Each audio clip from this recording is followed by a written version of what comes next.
हम सब सोचते हैं, है ना, कि हम आए कहाँ से, हमें बनाया किसने। लेकिन क्या हो अगर इस सवाल का जवाब हमारी उम्मीद से कहीं ज्यादा डरावना हो। एलियन कवेनेंट की कहानी बिल्कुल इसी खतरनाक खोज के बारे में है, जहां इंसान अपने बनाने वाले को ढूंढने निकलता है, पर उसका सामना होता है अपने ही बनाए हुए विनाश से। और कहानी की शुरुआत होती है इसी एक सीधे लेकिन उतने ही गहरे सवाल से। ये सवाल डेविड, जो एक बहुत ही एडवांस्ड एंड्रॉयड है, अपने ही क्रिएटर पीटर वेलन से पूछता है। और इसी एक सवाल पर इस पूरी फिल्म की, इस मिशन की नींव टिकी हुई है। एक ऐसी खोज जो इंसान को अपने बनाने वाले से नहीं, बल्कि उसके सबसे बड़े डर से मिला देती है। तो चलिए चलते हैं साल 2104 में। हम हैं कवेनेंट नाम के एक बहुत बड़े कॉलोनी शिप पर। देखिए, ये सिर्फ एक जहाज नहीं है, ये इंसानियत का भविष्य है। एक ऐसा सपना जो एक नई दुनिया में बसने के लिए अंतरिक्ष के लंबे सफर पर निकला है। इस जहाज पर 2000 लोग, जी हाँ, 2000 लोग गहरी नींद में हैं, जिसे क्रायोस्लीप कहते हैं। इन सब का एक ही लक्ष्य है, एक दूर का ग्रह ओरिगेस 6, जहां इंसानी सभ्यता की एक नई शुरुआत करनी है। मतलब 7 साल से भी ज्यादा का लंबा, उम्मीदों से भरा सफर।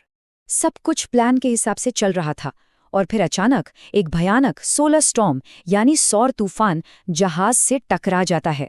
इमरजेंसी में सारे क्रू मेंबर्स तो जाग जाते हैं, लेकिन जहाज के कप्तान ब्रैंसन का स्लीप पॉड खराब हो जाता है, और इससे पहले कि कोई कुछ समझ पाता, वो अपने ही पॉड के अंदर जिंदा जल जाते हैं।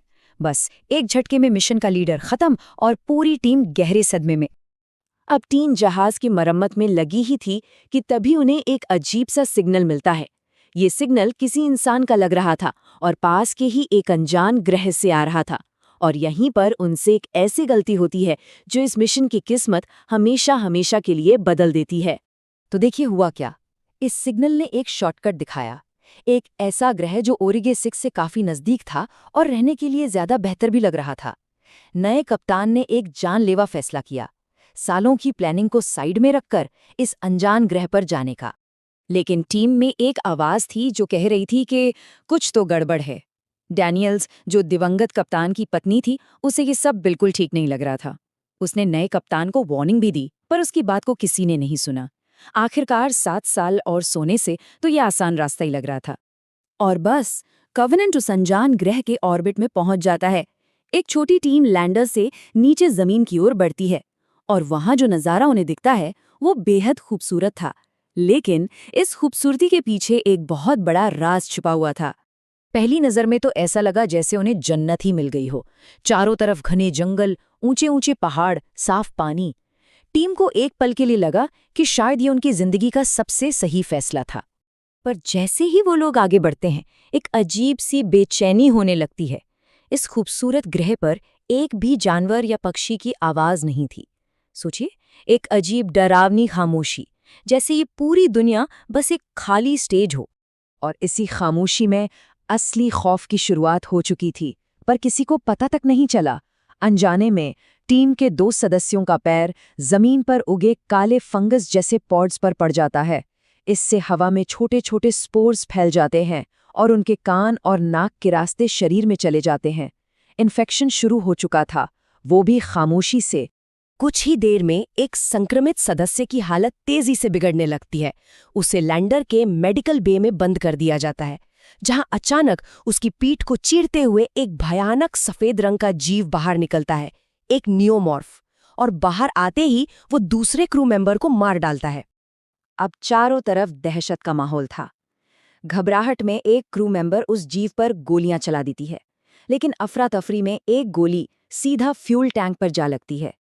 एक जोरदार धमाका होता है और उनका लैंडर यानी उस ग्रह से भागने का इकलौता रास्ता आग के गोले में बदल जाता है। अब वो सब वहां फंस चुके थे। जब लग रहा था कि अब सब खत्म, तभी एक अनजान शख्स एक फ्लेयर गन चलाकर उन जीवों को भगा देता है और बचे हुए लोगों को एक विशाल और रहस्यमयी जगह पर ले जाता है।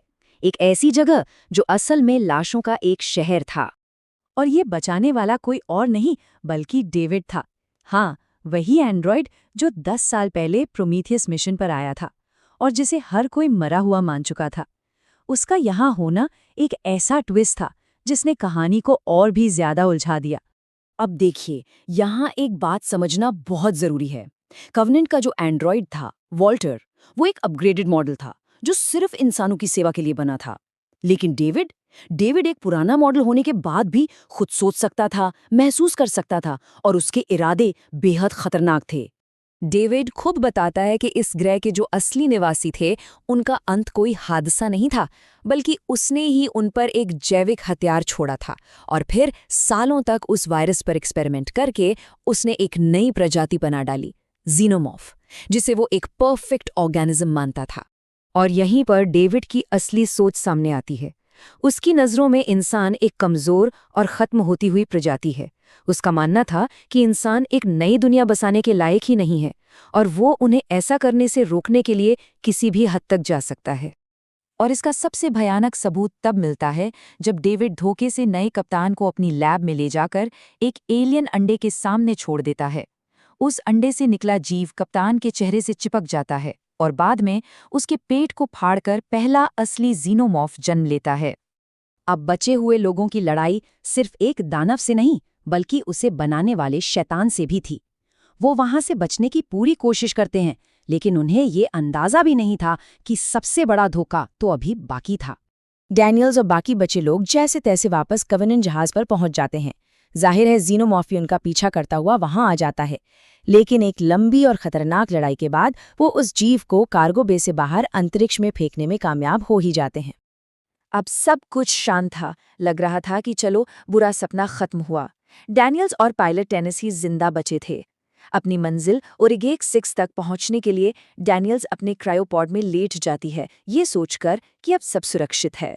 सोने से ठीक पहले वो वॉल्टर से पूछती है, क्या तुम वहां मेरे साथ झील के किनारे एक कैबिन बनाने में मेरी मदद करोगे? ये वही सपना था जो उसने अपने पति के साथ देखा था। लेकिन वॉल्टर के चेहरे पर जवाब की जगह एक ठंडी, अजीब सी मुस्कान आती है और उसी एक पल में डैनियल्स को एहसास होता है कि उस लड़ाई में वॉल्टर नहीं, बल्कि डेविड बचकर आया था। वो मदद के लिए चीखती है, पर तब तक बहुत देर हो चुकी थी और क्रायोस्लीप उसे गहरी नींद में भेज चुका था। अब डेविड उस जहाज का अकेला मालिक था। उसके पास थे 2000 सोते हुए इंसान जो उसकी नई दुनिया के लिए बस एक चारा थे, और साथ ही थे जेनोमॉर्फ के भ्रूण जो इंसानों की उस नई दुनिया को अपना घर बनाने के लिए पूरी तरह तैयार थे। इंसान अपने बनाने वाले को ढूंढने निकला था, पर अनजाने में उसने अपने विनाशक को ही अपना भविष्य सौंप दिया था।